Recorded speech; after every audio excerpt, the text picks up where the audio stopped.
Well, let's explore this further, because there's lots of speculation in the newspapers today about when and how lockdown will be lifted. But there are still 26,000 people in hospital, and that is 40% more than the peak last spring.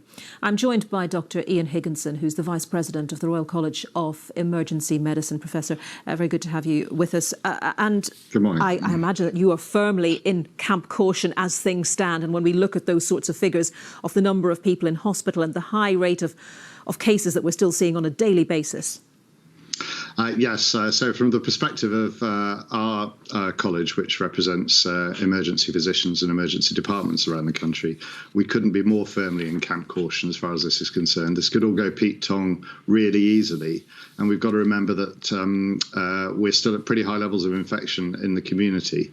This virus hasn't gone away, although there are obviously some reasons to be cautiously optimistic in the future. And a couple of days ago at the Downing Street news briefing, Professor Chris Whitty, he was talking about caution as well, that an easing of this lockdown too soon had the potential to overwhelm the NHS, especially given the variants that we're seeing now in the virus and how they can be more easily transmitted. So I presume you're absolutely in agreement, in accord with that idea.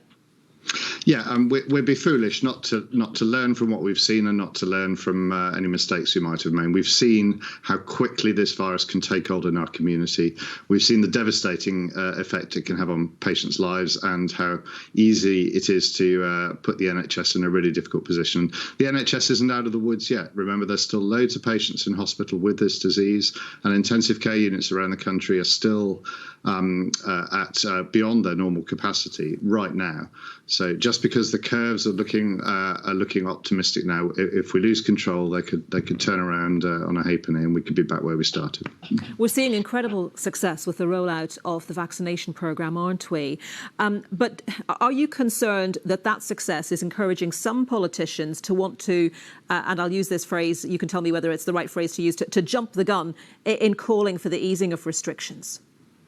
Well, there's a risk, isn't there? There's clearly we don't want to be all doom and gloom about this, and the vaccination programme has been an astonishing success. I think we can all be really proud of both the NHS for the way it's rolling it out, and also of our community for accepting vaccination in such large numbers. But you're right. At the moment, we're only vaccinating a relatively small part of the population, albeit the highest risk one.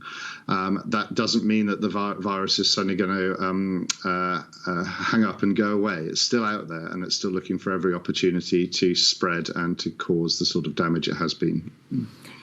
We were just talking previously about those comments by the chair of the Health Select Committee, former Health Secretary Jeremy Hunt, saying that restrictions shouldn't be eased until cases are down to around 1,000 a day. The last time we had those sorts of numbers was back in the summer of last year.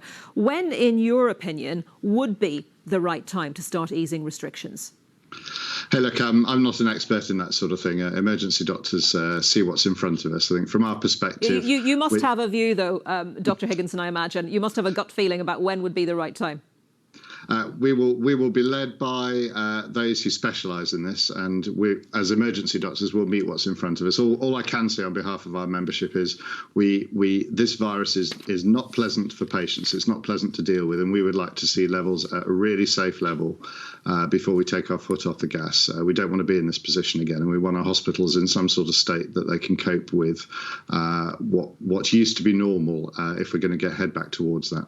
OK, well, as ever, thank you to you and your colleagues for everything you're doing to look after people in hospitals, to keep us safe. Dr Ian Higginson, Vice President of the Royal College of Emergency Medicine. Well, let's talk now to Alex Shelbrooke, who